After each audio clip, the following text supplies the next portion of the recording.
오늘 받으실 말씀은 창세기 4장이 되겠습니다. 창세기 4장 16절에서 26절까지 말씀 다 같이 봉독하겠습니다. 다 같이 한 목소리로 봉독합니다. 가인이 야훼 앞을 떠나서 에덴 동쪽 놋 땅에 거주하더니 아내와 동침하며 그가 임신하여 에녹을 낳은지라. 가인이 성을 쌓고 그 아들의 이름으로 성을 이름하여 에녹이라 하니라. 에녹이 이랏을 낳고 이랏은 머후야엘을 낳고 머후야엘은 머두사엘을 낳고 머두사엘은 라멕을 낳았더라. 라멕이 두 아내를 맞이하였으니 하나의 이름은 아다요 하나의 이름은 실라였더라. 아다는 야발을 낳았으니 그는 장막에 거주하며 가축을 치는 자의 조상이 되었고 그의 아우의 이름은 유알이니 그는 수금과 퉁소를 잡는 모든 자의 조상이 되었으며 실라는 두발가인을 낳았으니 그는 구리와 쇠로 여러 가지 기구를 만드는 자요 두발가인의 누이는 나아마였더라. 라멕이 아내들에게 이르되 아다와 실라여 내 목소리를 들으라. 라멕의 아내들이여 내 말을 들으라. 나의 상처로 말미암아 내가 사람을 죽였고 나의 상함으로 말미암아 소년을 죽였도다. 가인을 위하여는 벌이 700일진데 라멕을 위하여는 벌이 77배 1이로다 하였더라. 아담이 다시 자기 아내와 동침하며 그가 아들을 낳아 그의 이름을 셋이라 하였으니 이는 하나님이 내게 가인이 죽인 아벨 대신에 다른 씨를 주셨다 함이며 셋도 아들을 낳고 그의 이름을 에노스라 하였으며 그때의 사람들이 비로소 야훼의 이름을 불렀더라. 아멘. 이 말씀으로 다음 세대의 신앙을 전수하자라는 제목으로 하나님의 말씀을 나누겠습니다. 지금 우리가 살고 있는 이 시대를 위기의 시대다 그렇게 표현을 합니다. 특별히 다음 세대를 생각하면은 더욱더 그렇습니다. 그러니까 우리가 다음 세대를 위하여 무엇을 할 것인가 고민하지 않을 수가 없는 거죠. 우리 시대는 이렇게라도 살아왔지만은 다음 세대에는 어떻게 신앙생활을 할 거며 어떻게 삶을 살 거며 어떻게 이 지구촌에서 행복을 누리며 살 것인가 모든 사람이 고민한 것 아니겠어요?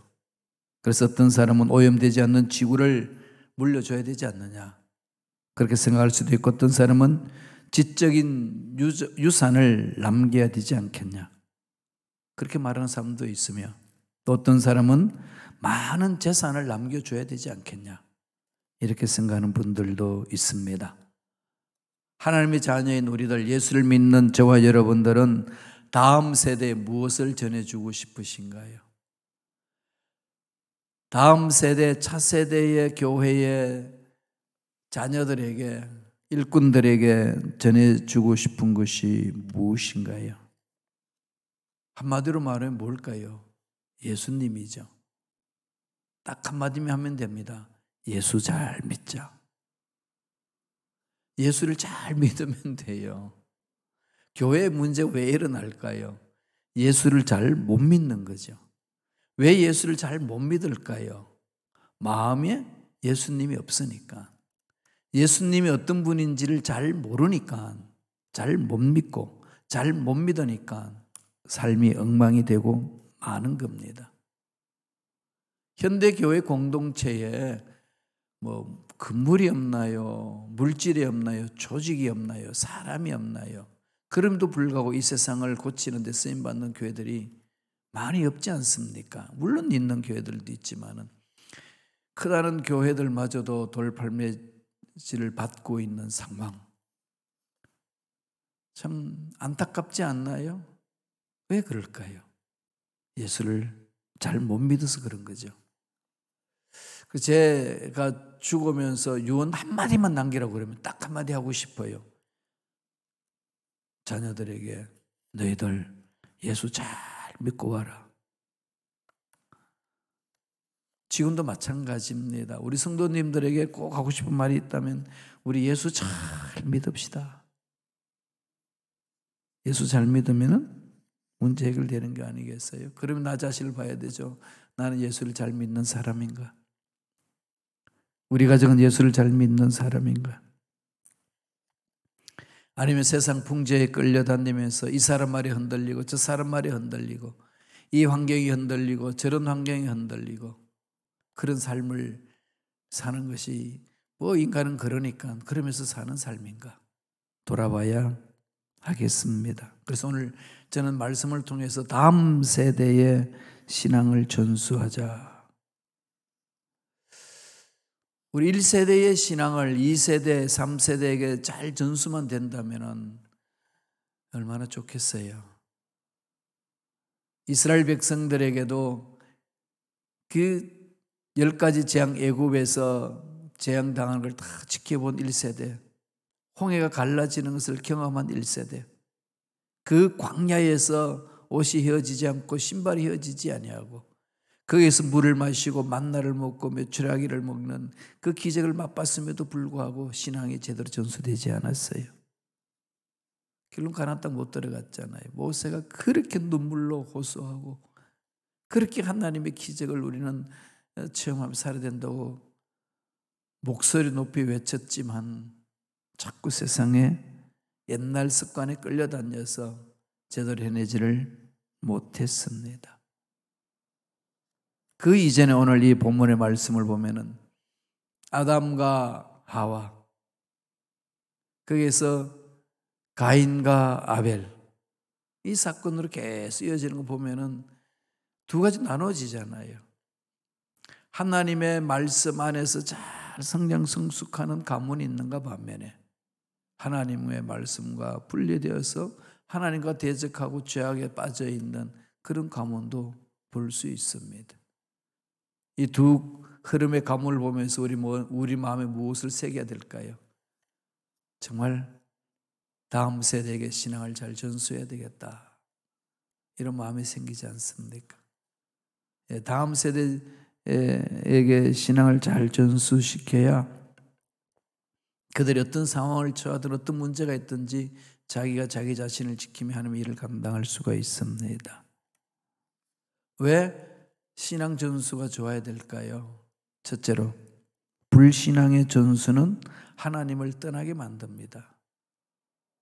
아무것도 아닌 것 같은데 엄마 아빠가 하나님을 제대로 믿는 모습을 보여주지 못하면은 뭐 나 때는 그랬으니까. 근데 그걸 끝나는 게 아니라 다음 세대들이 신앙을 받지를 못합니다, 제대로. 그러면 흔들려 버리는 거죠. 그런 안타까움이 있는 거 아니겠어요?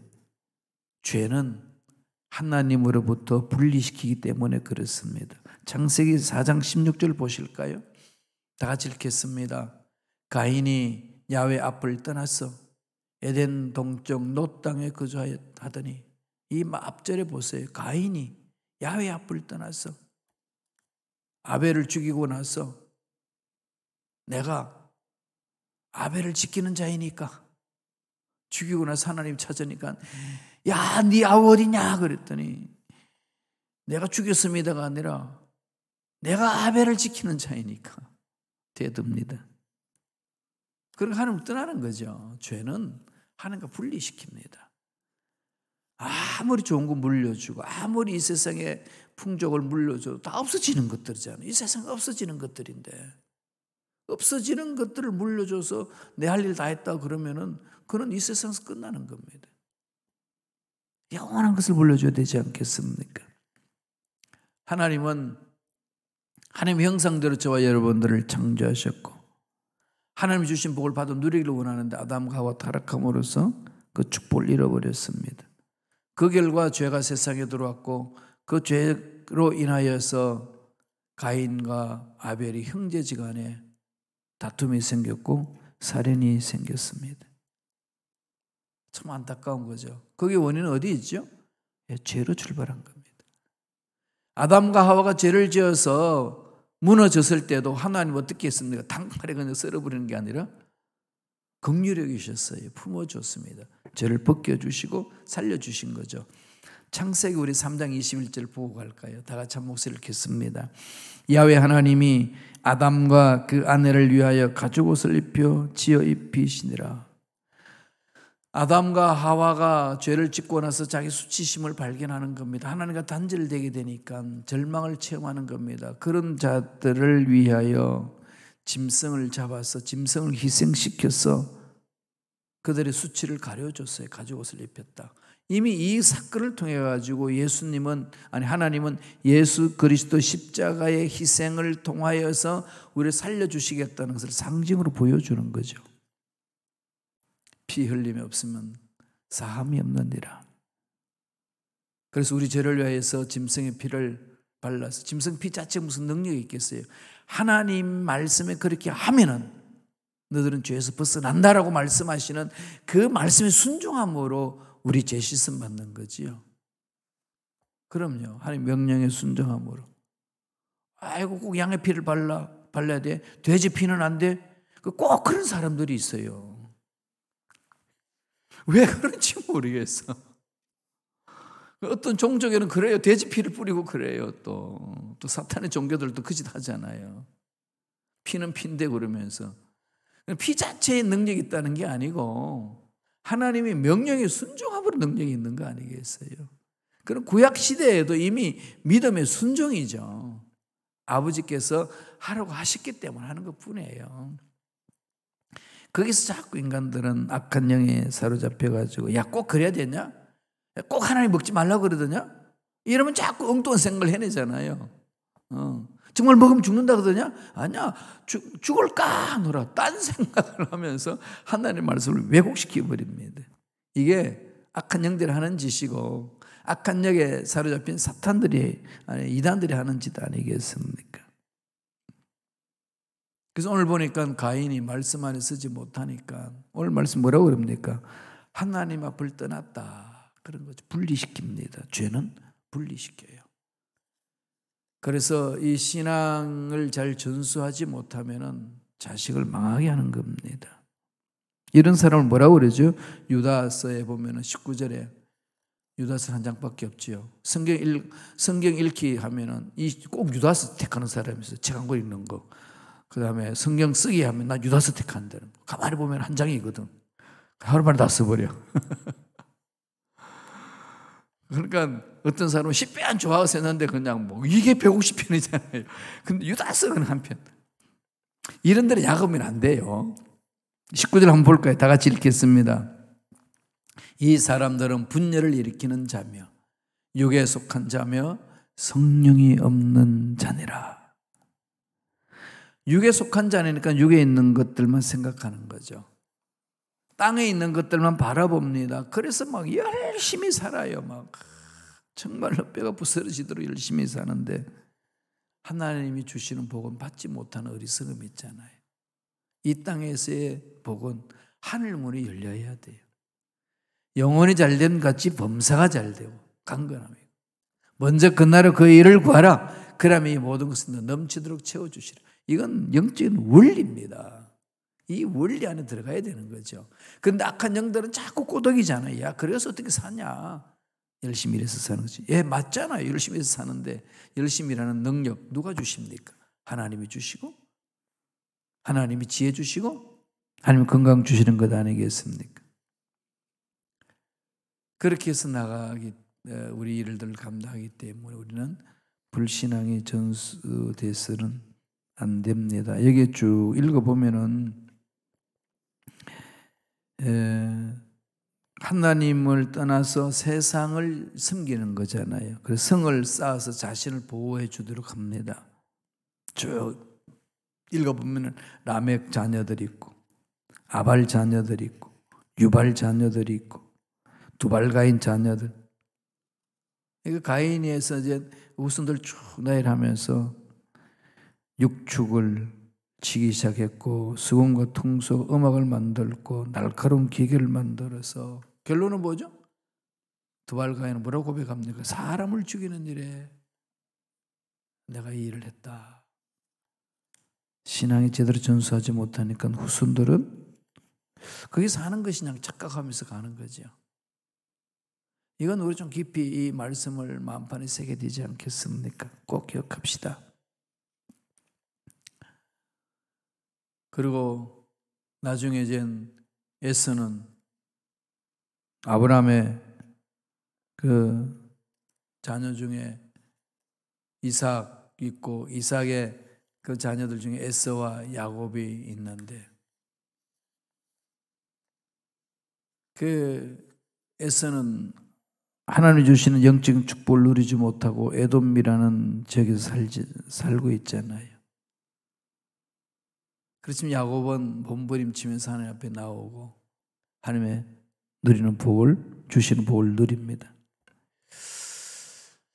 자녀들이라도 꼭 똑같은 엄마 뱃속에서 나왔는데 달라요. 그죠? 그러니까 우리가 눈여겨보면서 기도해야 돼요. 아담에게서 가인과 아벨이 나누어지고 나중에 쭉 가면은 이 아브라함 안에서 이스마엘과 이삭으로 나누어지고 이삭 안에서 또 자녀들이 나누어지고 나중에 노아 보면은 노아에게도 셈과 야벳과 함이 나누어지잖아요. 참 신앙 안에서는 주로 흐름이 있고 신앙 바깥에서는 흐름이 있고 그러니까 일단 믿음의 조상 아브라함을 보면은 아브라함에게 이스마엘과 이삭, 이삭에게는 에서와 야곱. 이런 믿음의 일꾼과 그다음에 믿음이 아닌 그 속에서 빠지는 그 일들이 얼마나 많은지 모릅니다.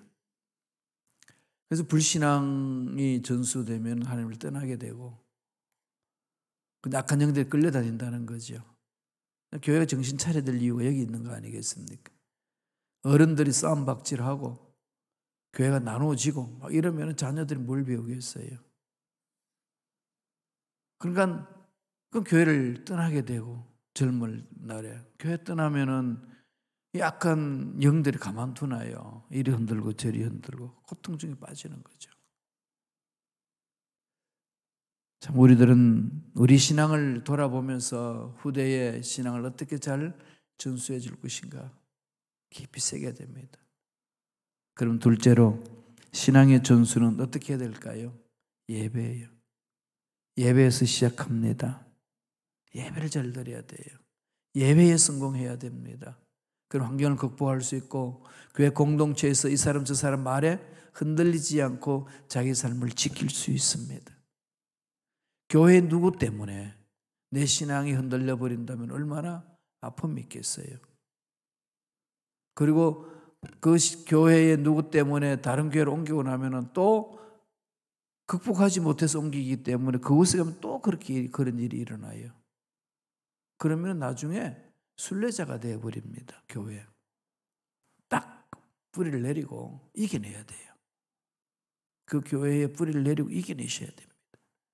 그래야 하나님 예배하신 복을 마음껏 체험하며 누릴 수 있어요. 그렇게 하려면 예배를 잘 드리고 성공해라. 예배에 성공해라. 예수 잘 믿는 길이잖아요. 말씀 보실까요? 창세기 4장 26절입니다. 셋도 아들을 낳고 그 이름을 에노스라 하였으며 그때의 사람들이 비로소 야훼 이름을 불렀더라. 셋도 아들을 낳았는데 이름을 에노스라 하였고 비로소 야훼 이름을 불렀더라.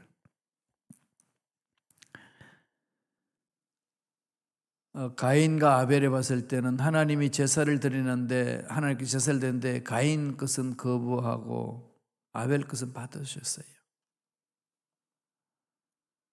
거기 보면은 가인과 가인의 제물, 아벨과 아벨의 제물 이렇게 되어 있습니다. 제물만 받는 게 아니라 제물을 드리는 사람을 받는 거죠. 그 사람이 어떤 사람이냐. 그럼 예배는 세상을 막 분주하게 살다가 그냥 잠깐 1시간 와서 그것도 꾸벅꾸벅 졸다가 가는 게 예배 드린 거 아니지 않나요? 여기에서 하나님 만났으면은 만난 삶을 세상에서 드러내는 거죠.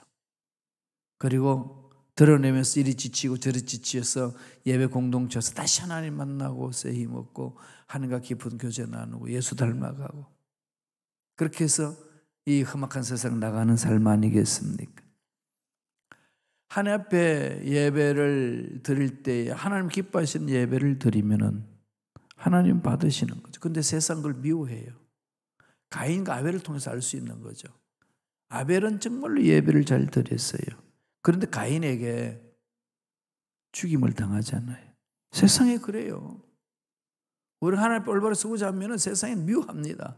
예수님도 아시고 요한복음 15장 18절 19절이에요. 한번 읽어볼까요? 세상이 너희를 미워하면 너희보다 먼저 나를 미워한 줄 알라.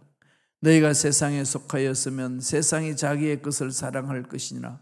너희는 세상에 속한 자가 아니요 도리어 내가 너희를 세상에서 택하였기 때문에 세상이 너희를 미워하느니라.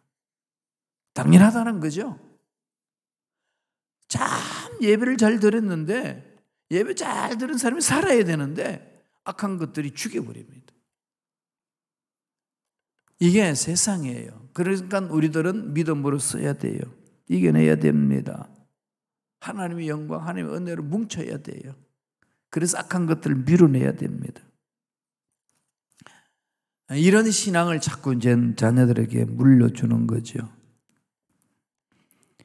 창세기 4장 26절 한 번 더 읽어볼까요? 한 번 더 띄워주시겠어요? 다 같이 읽습니다. 셋도 아들을 낳고 그 이름을 에노스라 하였으며 그때의 사람들이 비로소 야훼의 이름을 불렀더라. 야훼의 이름을 불렀더라. 가인과 그의 후손들은 성을 쌓고 기계를 만들고 사람을 죽이는 일에 앞장섰지만은 셋과 그의 후손들은 야훼 이름을 부르면서 예배를 드렸어요. 그러면서 자녀들을 올바로 세우고 하나님의 역사를 써내려가는 겁니다. 하나님 앞에 올바로 서는 자의 모습이 그래야 된다는 것을 오늘 말씀을 통해서 우리에게 가르쳐 주는 겁니다. 노아가 그 죄가 관영하는 그 시대에 하나님의 말씀을 받고 방주를 만들어서 가족을 다 살려내지 않습니까? 그때에 노아가 먼저 한 일이 있어요. 창세기 8장 20절 나중에 여러분 보시겠습니다. 한번 읽어볼까요? 창세기 8장 20절 다 같이 읽겠습니다. 노아가 야훼를 위하여 단을 쌓고 모든 정결한 짐승 중에서 모든 정결한 새 중에서 취하여 번제로 단에 드렸더니 야훼를 위하여 단을 쌓고 오늘날로 말하면 뭐하죠? 야훼께 경배하고 예배 드렸더라. 늘 하나님 중심으로 서는 거죠. 힘들고 어려운 일이 있고 절망 같은 상황들이 주어지면 두려워할 수밖에 없어요. 인간은 약하기 때문에. 그런 두려움에 빠지지 마시고 하나님 앞에 나오세요. 그리고 하나님 앞에 참 예배를 드려보세요. 하나님은 살아계십니다. 정말로 이렇게도 하나님 풀어주시는구나. 근심걱정한 것을 싹 풀어주시는 은혜가 있는 거 아니겠어요? 그리고 지금도 하나님은 참 예배를 드리는 자를 찾으신다고 주님이 말씀해 주셨어요. 요한복음 4장 23절 24절입니다. 다 같이 읽겠습니다. 아버지께 참되게 예배하는 자들은 영과 진리로 예배할 때가 오나니 곧 이때라. 아버지께서는 자기를 이렇게 예배하는 자들을 찾으시느니라. 하나님은 영이시니 예배하는 자가 영과 진리로 예배할지니라. 성령 안에서 엔 포르마티 카이 엔 알레테이아 진리가 말씀이고 영은 성령이지 않습니까? 말씀과 영으로 말씀에 쓰고 영에 끌려서 가는 거죠. 그래서 우리는 성령을 따라 행해야 되는 겁니다. 날마다 성령 충만을 사모하시는데 말씀을 깊이 상고해 보세요. 그 속에 은혜가 있습니다. 그래야 우리가 살고 자녀들이 삽니다. 마지막 세 번째로 신앙의 전수를 해야 되는 이유는 어디에 있습니까? 신앙의 전수는 하나님의 은혜를 입게 하는 거죠. 하나님의 은혜 속에 들어가게 하는 겁니다. 모든 게 은혜잖아요. 그죠? 우리 주일날 찬양했듯이 당연한 것 하나도 없고 다 은혜였습니다. 요새 그 찬양만 불러도 막 이렇게 기쁘지 않나요? 자신을 돌아보게 되죠. 모든 게 은혜였군요. 저도 순복음 시카고에서 10년 동안 목회하는 그 모든 상황이 다 하나님 은혜였더라고요. 잘난 게 없고 울고 불고 비명 지르고 몸부림치고 다 하나님 은혜였어요. 우리가 아프리카에 단기 선교팀을 보내고 우물을 파주고 교회를 지어주는 거 은혜였습니다. 우리가 무슨 힘이 있어서 그렇게 하려고 그랬는지 모르겠어요. 그죠? 그런 거 하자고 그랬을 때 다들 부정적이었어요. 사실 저도 부정적인 것도 있었어요. 할 수 있을까? 돈도 없다고 그러지. 가본 적도 없다고 그러지. 그잖아요. 그죠? 그 먼 아프리카까지. 우리 교회는 비세지요. 벽은 무너지지요. 그런데도 바깥에 돈 갖다 퍼부어주고 그러는데 누가 좋아하겠어요? 걱정, 근심이 가득하지. 그런데 하나님은 하게 하셨고 그 결과 이 교회를 또 하나님으로부터 복을 받았고 하나님 앞에 우리의 마음을 다 털어놓고 하나님을 신뢰하고 하나님 앞에 드리면 하나님 책임져 주신다는 거지. 순복음 시카고교회 성도 여러분들은 여기 오는 모든 과정을 다 알고 계시기 때문에 잊어버리면 안 돼요. 이건 잊어버리면 안 됩니다. 이건 은혜다. 모든 게 은혜입니다. 이런 걸 전수해야 돼요. 차세대에게. 말씀 보실래요? 창세기 5장 24절입니다. 다 같이 읽겠습니다. 에녹이 하나님과 동행하더니 하나님이 그를 데려가심으로 세상에 있지 않았더라. 에녹은 우리 좀 나중에 볼 문제입니다만 하나님과 동행했더라. 참 이게 중요한 부분이죠. 오늘날 하나님과 어떻게 동행합니까? 눈에 보여요? 늘 말씀드리지만 하나님과 동행하는 거 중요한 말인데 어떻게 동행하느냐는 거죠. 그럼 하나님과 동행하는 방법 딱 하나 있잖아요. 말씀. 그죠? 기록된 하나님의 말씀. 이 기록된 성경 말씀 안에 하나님이 계시지 않습니까? 하나님이 어떤 분인지 어떤 능력이 있는 분인지. 그러니까 말씀을 암송하며 가는 삶이에요. 그 삶이 나를 살려줍니다. 잊지 마세요. 말씀과 씨름하세요. 말씀을 읽으세요. 써보세요. 그리고 암송하세요. 살아계신 하나님을 말씀 안에서 만날 수 있습니다. 동행하는 거예요. 에녹은 300년간 동행했다고 그랬습니다. 노아는 은혜를 찾았다고 그랬습니다. 은혜 속에 더하는 삶, 신앙의 전수가 되면은 차세들은 어떤 환경이 와도 흔들리지 않고 하나님 은혜를 찾게 돼요. 하나님 은혜에서 살아갈 수가 있습니다. 하나님 주시는 복이잖아요. 이보다 더 큰 복이 어디 있겠습니까? 그래서 우리들이 이제 하나님 앞에 나아갈 때는 주님 오실 것을 바라보면서 한 걸음 한 걸음 가야 되는 거죠. 데살로니가 전서 4장 16절 17절에 보면은 그래요. 주님이 오실 때 천사장 소리가 나팔 소리가 하늘로 함께 들릴 것이다. 그걸 사모하라는 겁니다. 사모함에 가라는 거죠. 때가 되면은 하나님이 만나 주시는 겁니다. 노아 시대 때도 노아가 죄가 관영했었을 때에 뭐 했다고 기록하나요? 성경은? 창세기 6장 8절 보세요. 다 같이 읽어볼까요? 그러나 노아는 야훼께 은혜를 입었더라. 신앙의 전수는 야훼 은혜 속에 들어가는 거예요. 은혜로 사는 거예요. 그리고 고백합니다. 모든 게 다 은혜였습니다. 당연한 줄 알았는데 당연한 것이 아니라 은혜였습니다. 이걸 우리가 이제 전수하는 거죠. 그죠? 자녀들에게. 우리가 그렇게 은혜 속에 들어가야 되는 거 아니겠어요? 우리 교회 공동체도 하나님이 은혜 속에 살아왔습니다. 그게 마음에 가득하면은 다음 세대에게 그 은혜를 전수할 수 있습니다. 하나님 은혜를 맛보게 할 수 있는 거예요. 그래서 오늘 이 말씀을 통해서 마음판에 잘 새깁시다. 나는 나의 신앙을 한번 돌아보고 그 신앙을 자녀들에게 잘 전수하고 있는가. 또 우리 순복음시카고의 공동체의 젊은 사람들에게 우리 신앙을 잘 전수하고 있는가. 삶을 돌아봐야 될 때입니다. 하나님이 기뻐하는 신앙, 하나님을 영화롭게 하는 신앙, 하나님 앞에 올바른 신앙으로 험악한 이 세상에 하나님의 은혜가 넘쳐나는 삶을 살아가는 저와 여러분 되시기를 간절히 축원드립니다. 기도하겠습니다. 하나님 아버지 감사합니다. 힘들고 어려운 이 세상살이에서 믿음으로 은혜 속에 잠기기를 원합니다. 하나님 은혜 속에 살기를 원합니다. 한 날마다 하나님 은혜 속에서 하나님이 주시는 힘과 능력으로 힘있게 살아가는 우리 모두에게 역사하여 주옵소서. 예수 이름으로 명하노니 하나님 은혜 안에 가지 못하도록 믿음을 가지지 못하게 방해하는 마귀들은 떠나갈지어다, 사라질지어다. 머리부터 발까지 모든 질병도 깨끗하게 치험을 받을지어다. 물질의 어려움도 해결될지어다. 복이 임할지어다. 주님을 찬양하며 올영광 받아 주옵소서. 감사하여 예물 드립니다. 드린 손길 기억해 주시고 소원 이루어 주시고 앞날에 좋은 일들 많이 일어나게 축복하여 주옵소서. 감사하고 예수님 이름으로 축복하며 기도드리옵나이다. 아멘.